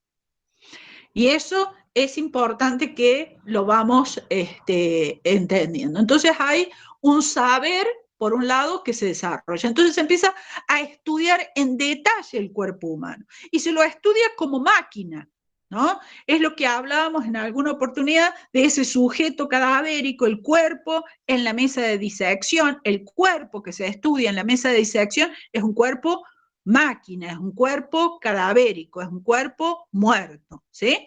El cuerpo, digamos, sí, bien Marcos, como objeto de estudio, pero ¿para qué? Para justamente ponerse a disposición de este poder disciplinar, ¿sí? Por eso se habla de una anatomopolítica, ¿no? Bien, entonces eso por un lado. Por otro lado, las instituciones, ¿sí? Las instituciones que son las encargadas de disciplinar, ¿sí? ¿Y qué instituciones? Los colegios, ¿sí? Las fábricas, ¿eh? La cárcel. La cárcel es como la cumbre, digamos, de todo este poder disciplinar. Si ustedes, yo los invito, acá tenemos un capítulo nomás de ese texto, yo los invito a que lo lean todo el texto porque les va a dar muchos elementos, ¿no? Bien, entonces, esa disciplina, ¿sí? Acá vamos a analizar la parte de las fábricas, de los colegios, vemos que están organizados con los mismos principios. ¿Y cuáles son los dos elementos del cuerpo sobre los que recae la disciplina? O sea, ¿cuáles son, no los dos elementos del cuerpo, cuáles son las dos, vamos a decirlo kantianamente, las dos formas a priori que vamos a utilizar en este disciplinamiento, que el poder va a utilizar en este disciplinamiento para producir cuerpos. El espacio, muy bien, el espacio y el tiempo, perfecto. ¿Sí? El espacio y el tiempo eran las formas a priori de la sensibilidad en Kant. ¿Sí? Esas formas a priori de la sensibilidad en Kant estaban ligadas al cuerpo, salvo que el cuerpo kantiano se reduce a los sentidos, ¿no? Porque el cuerpo kantiano lo único que hace es captar los sentidos, ¿no? Bien, entonces, o sea, son los datos de los sentidos. O sea, son los sentidos. El cuerpo kantiano en el conocimiento queda reducido a los datos de los sentidos. Aquí sigue siendo, O sea, en Kant, el espacio y el tiempo, claro, los datos de los sentidos sería la parte corporal, la parte pasiva. La parte activa en Kant es las formas a priori de la sensibilidad, que son el espacio y el tiempo, pero son formas de la sensibilidad, ¿sí? Y fíjense que el poder disciplinar toma estas formas, ¿sí? Y son a través de esas formas que va a producir los cuerpos. Entonces, esas formas son las que el poder disciplinario sujeta, porque a través de esas formas es que se da la sujeción y la producción de los cuerpos. Entonces, el espacio y el tiempo. En el espacio es como está organizado el espacio. ¿Cómo está organizado el espacio? ¿No? Primero, fíjense en celdas, ¿no? Celdas. Esas celdas se pueden llamar aulas, ¿sí? Se pueden llamar espacios dentro de una fábrica y está claramente diferenciado, ¿no? Es decir, el que, si vemos los grados, el primer grado, segundo grado, tercer grado, o sea, las oficinas, ¿sí? Exactamente. O sea que, ¿qué es lo que me da eso? Una organización del espacio. ¿Cuál es el objetivo? Es un objetivo ligado, sí, al panóptico, donde uno puede ver, digamos, el que va a ser el controlador, el maestro, es el que puede ver quién falta, fundamentalmente, quién. ¿Y por qué quiero controlar quién falta? Porque, ¿qué es el objetivo principal de esto? Evitar el perezoso. ¿Mm? O sea, ¿cuál es el mayor delito para este modelo disciplinar? La pereza, el vago, ¿sí? Ese es el principal problema para este dispositivo de poder. Entonces, justamente, el encierro, ¿no? El encierro. ¿Por qué? Las personas tienen que estar encerradas, o sea, ya la persona no estudia en su casa, sino tiene que ir a un lugar a ser disciplinado. Y ahí está encerrado durante un número de horas y no puede salir de ese lugar. ¿Sí? Bien, eso por un lado, o sea que hay una organización del espacio. ¿Sí? Después, porque también eso tiene que ver con la producción, porque toda esta organización disciplinar está en función de la producción, ¿sí? O sea, lo que se quiere es lograr cuerpos productivos. Entonces, toda la organización, digamos, esta de controlar, de evitar, o sea, la disciplina tiene como función en el colegio de que las personas no sean vagas, ¿sí? Que no sean perezosos, tienen que ser productivos. ¿Por qué? Porque la sociedad después necesita personas productivas. Entonces, todo el que no es productivo es justamente el que queda fuera del sistema, ¿sí? Bien, como dice Marx, el que no es productivo queda para que lo atiendan los psicólogos, queda para que lo atiendan los trabajadores sociales, ¿sí? Eso es el no productivo, es el que tiene que tratar el psicólogo para ver si lo vuelve productivo, ¿sí? Bien, entonces, y la otra es el tiempo. Hay un tiempo, ¿sí? Está pautado el horario de ingreso, ¿sí? Y está el cronómetro, exactamente, la puntualidad, y el cronómetro es preciso, ¿sí? Vieron que, yo no sé a qué hora entraban ustedes al colegio, pero nosotros, cuando yo era chica, entraba al colegio a las 7:45. O sea, exactamente, nunca son horarios redondos, ¿sí? 6:50, ¿sí? Para rezar, ¿sí? Bueno, entonces, eso, digamos, entonces uno tiene que estar en el segundo preciso, no es redondo, 15 minutos, 10 minutos, ¿sí?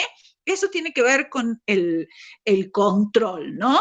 Entonces, el tiempo está, y hay un tiempo para el recreo, un tiempo para estudiar, un tiempo para leer, un tiempo para hacer gimnasia, un tiempo para esto, ¿sí?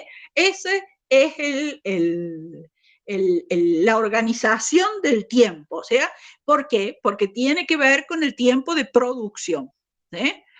¿Cómo se da ese tiempo productivo? Entonces, además el tiempo es lineal, ¿no? Entonces ahí viene no solamente el día a día, que está organizado temporalmente, sino que hay un tiempo lineal que está atado por logros, ¿sí? Entonces esos logros aparecen como premios, ¿no? O sea, son premiados, ¿no?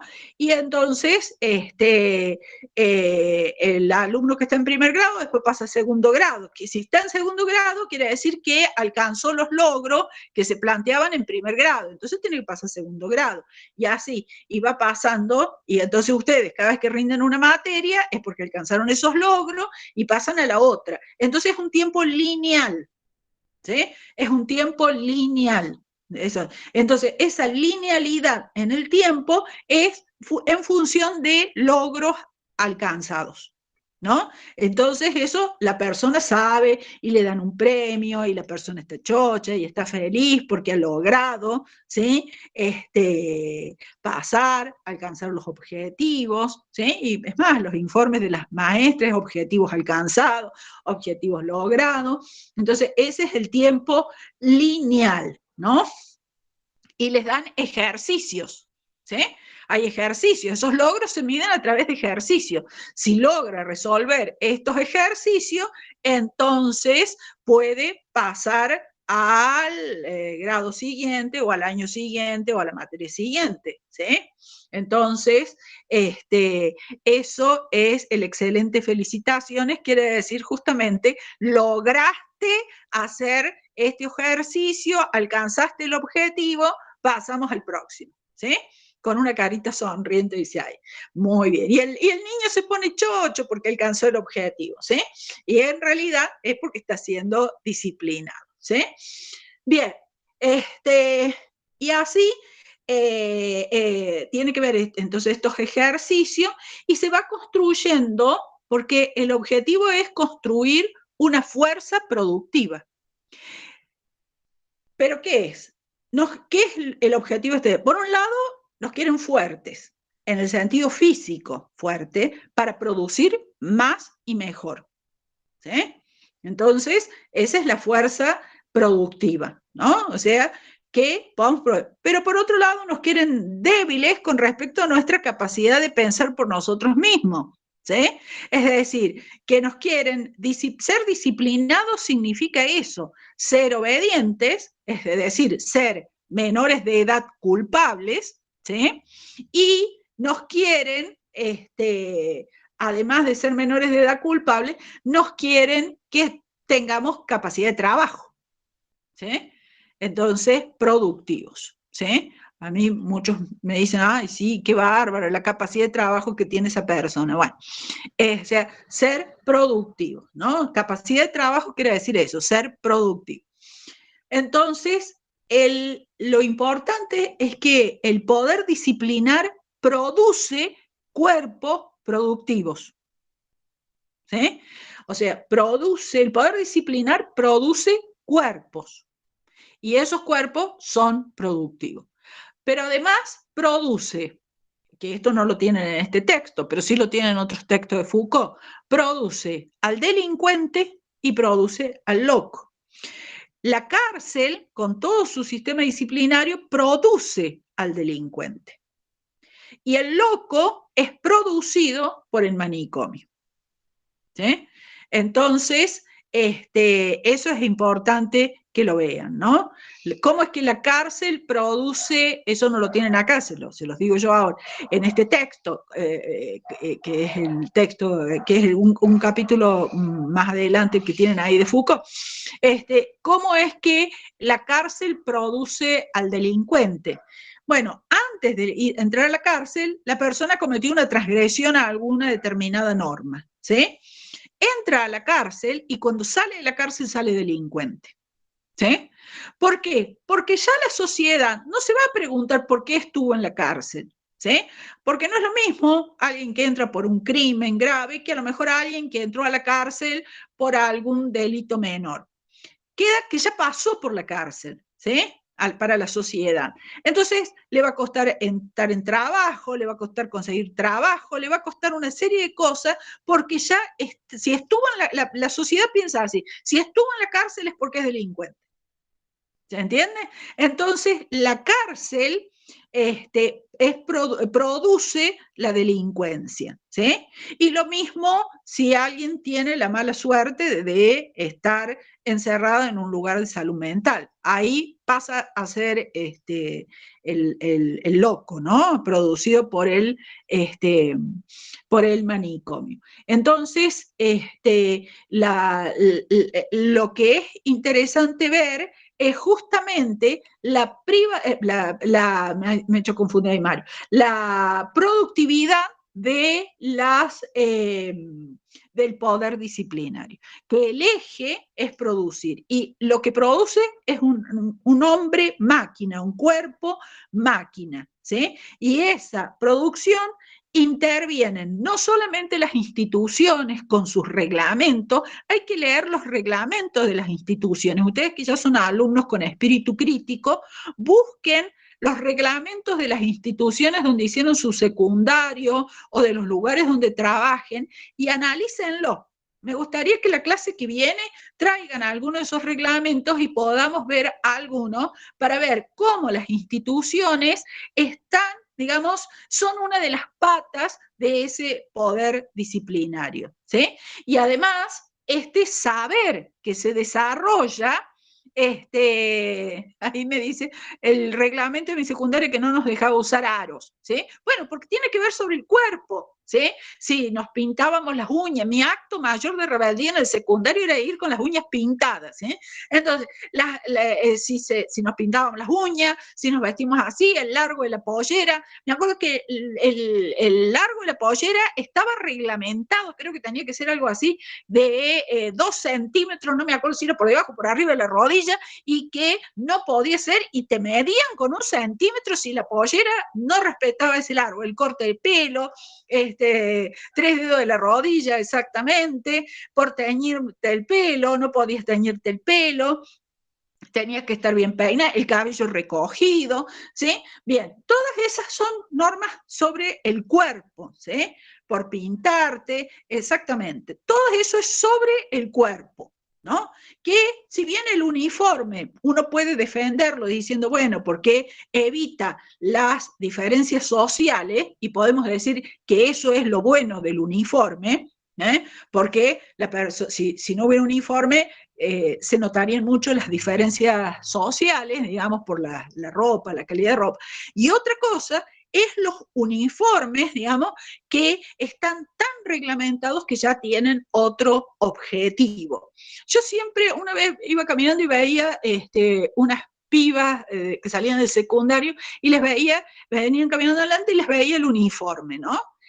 Era un uniforme de un colegio de monjas de la ciudad de Córdoba.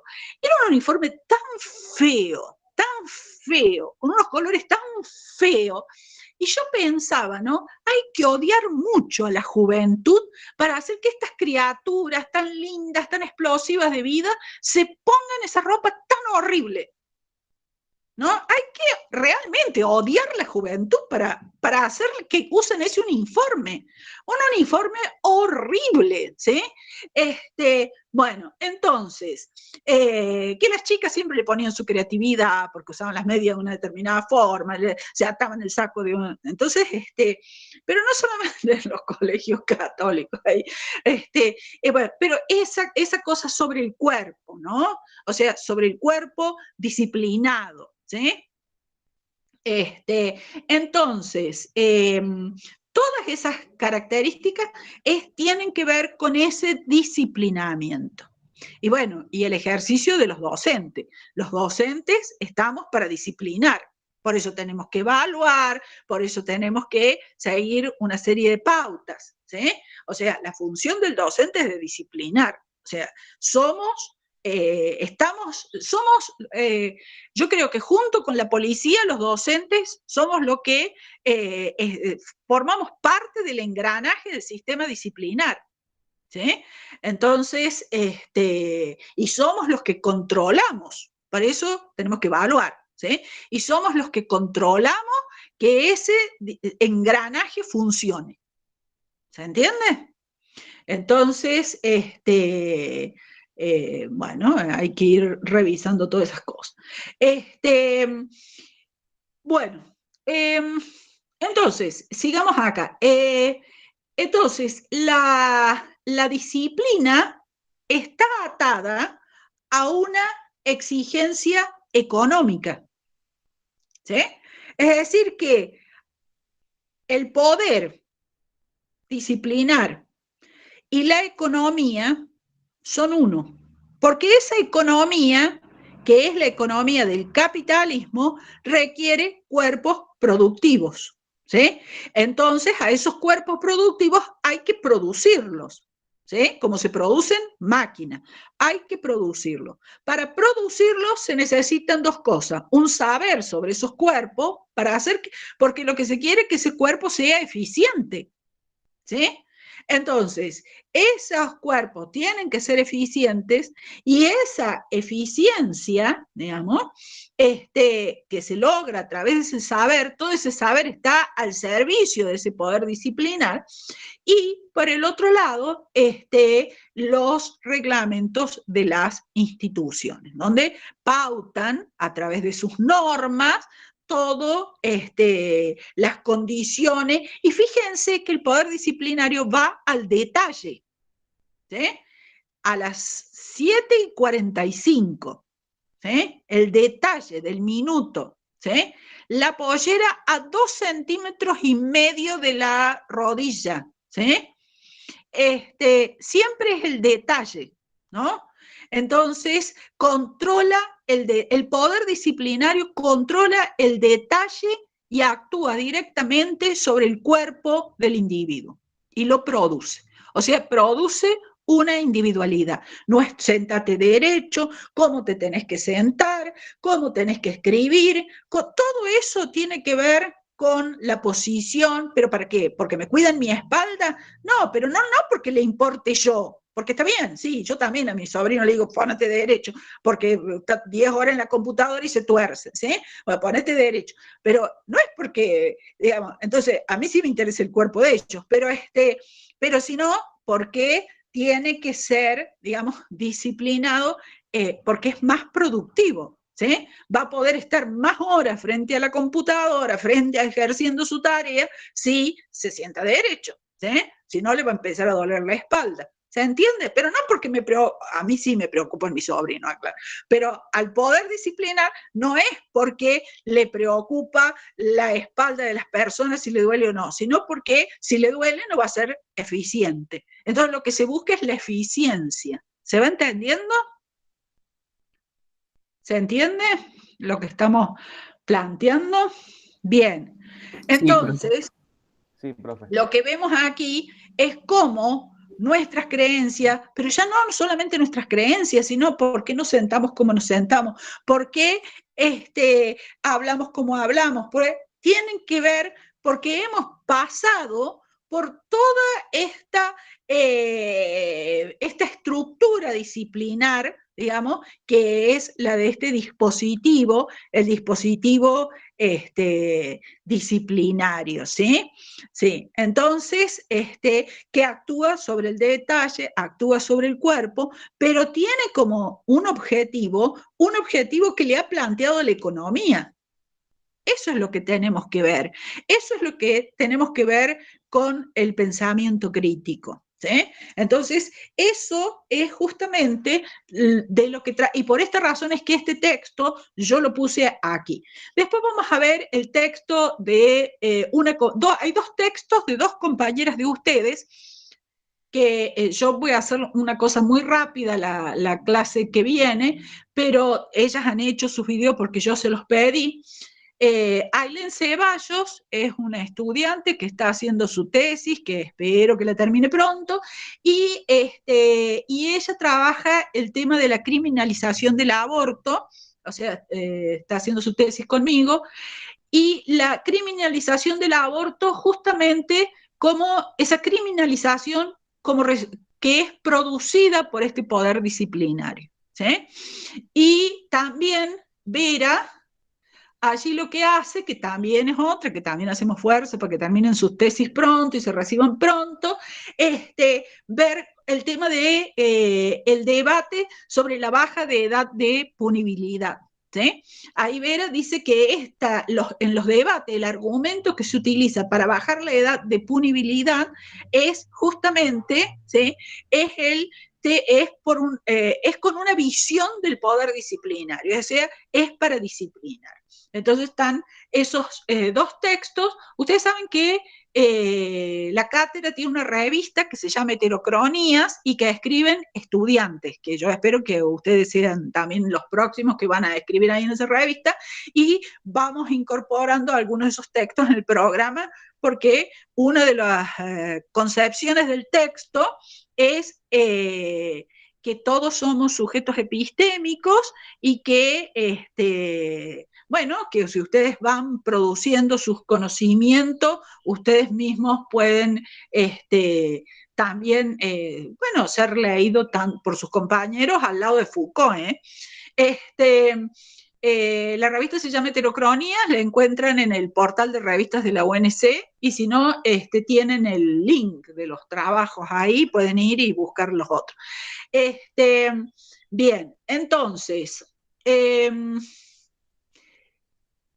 esto del poder disciplinar, ¿sí? Que lo vemos en el caso concreto de los trabajos de Ceballos con el tema de la criminalización del aborto y de la baja de punibilidad, la baja de edad de la punibilidad, son como vistas como estrategias del poder disciplinario, y los argumentos que se utilizan son argumentos disciplinares. Con respecto a la mujer, ahí Paloma puso el link. Entonces, son argumentos con respecto a disciplinar la mujer, el famoso cierren las piernas, ¿sí? Son todos argumentos disciplinares. Y en el caso de la baja de edad de punibilidad es también, ¿no? O sea, es el castigo, ¿no? Porque la disciplina da premios y castigos, ¿no? Y el castigo tiene que ver con eso, bueno, que vayan presos rápido, ¿sí? Cuanto antes mejor. ¿Se va entendiendo cómo va funcionando el engranaje? Bien, muy bien. Entonces vamos a ir descansando por acá. Y a mí me gustaría que para la clase que viene, esta unidad, tenemos 2 semanas para verlo, o sea que yo les pido que sean intensos en las lecturas, y me gustaría que la clase que viene arranquemos de estos aspectos disciplinares, que ustedes traigan más ejemplos de el poder disciplinar que ustedes han padecido, como lo estaban señalando acá algunas, que vean los textos de Ailén Ceballos y de Vera, y después vamos a tomar el de Cyborg de Haraway. La clase que viene vamos a tomar Haraway y el del liberalismo, perdón, y el del feminismo y el del neoliberalismo, ¿sí? Así podemos. De todos modos, ustedes tienen videos de cada uno de esos textos. Escuchen esos videos tan detallados, acá vamos a irlo analizando más globalmente y en función de los otros textos, planteando relaciones y todo lo demás. ¿Sí? Bien. ¿Alguna duda? ¿Algún comentario? Profe, yo tengo una duda, pero es respecto a la bibliografía, sobre todo con el texto de Foucault. Son los capítulos desde el 5, que es el de cuerpos dóciles, hasta el número 10, ¿cierto? Porque tengo un problema con el tema de la impresión, entonces no estoy segura si tengo bien las cosas y no estoy pudiendo acceder al ABP. Son alrededor de 230 páginas. Claro, Sí. porque está digitalizado, profe, hasta el final del libro, desde la página 157. Claro, y ustedes ahí tienen solo un capítulo, que es el de cuerpos dóciles. Claro, me surgió la duda porque el video explicativo, digamos, que hay en YouTube, que es el suyo, solamente explica el de cuerpos dóciles. Y después tenemos, por ejemplo, los medios de buen encauzamiento, Sí. panópticos. No, es solo el de cuerpos dóciles. Ah, ok, solo van cuerpos dóciles y del 6 al 10 lo sacamos. Sí, o sea, si ustedes van a tener que imprimir, sí, lo otro es si ustedes quieren ampliar, si ustedes quieren desarrollar, pero es solo el de cuerpos dóciles, ¿sí? Ah, Porque ok, ya lo tengo impreso y quería saber si lo tenía que leer obligatoriamente, digamos, para el TP3. no. Eso, los otros obligatoriamente no. El que sí es como bibliografía Ok, obligatoria es el de cuerpos dóciles. Los otros están muy listo interesantes entonces. porque ahí está el tema justamente el del panóptico, está todo eso, o sea, está bien que lo tengan, digamos, pero ahora no sé, porque me interesa ese análisis de detalle de la producción de cuerpo, ¿sí? Eso es lo que me interesa que veamos en este capítulo, ¿sí? Todo el libro de Vigilar y Bien, Castigar es realmente muy lindo. La clase que viene vemos gracias. Haraway, el texto sobre Haraway, que es el de Sanz Merino, y vemos el de Harvey, que es sobre el neoliberalismo. O sea, que ahora vamos atando, seguimos por esta vía más de ontología de la actualidad que nos plantea Foucault, que está en Kant, y lo vamos atando como eso en nuestra época se da a partir de la sujeción que produce el cuerpo disciplinar, y con el tema del feminismo, las olas del feminismo vamos a ver, y vamos a ver esta idea de cyborg de Haraway, que ya algunas cositas vimos, y el del neoliberalismo, porque como ya no se puede separar lo político, que vimos que es el capitalismo, lo patriarcal, ¿sí? Que nos va señalando el feminismo, y lo colonial, ¿no? O sea, que son formas de opresión y que trabajan juntas. Bueno, nos vemos la clase próxima, que tengan un muy buen fin de, espero que les haya ido muy bien el práctico, y tenemos pocas semanas para esta unidad 3, así que tiene que ser intenso ahí. Bueno, nos vemos, chao, suerte. Chao, hasta luego. Chao, profe.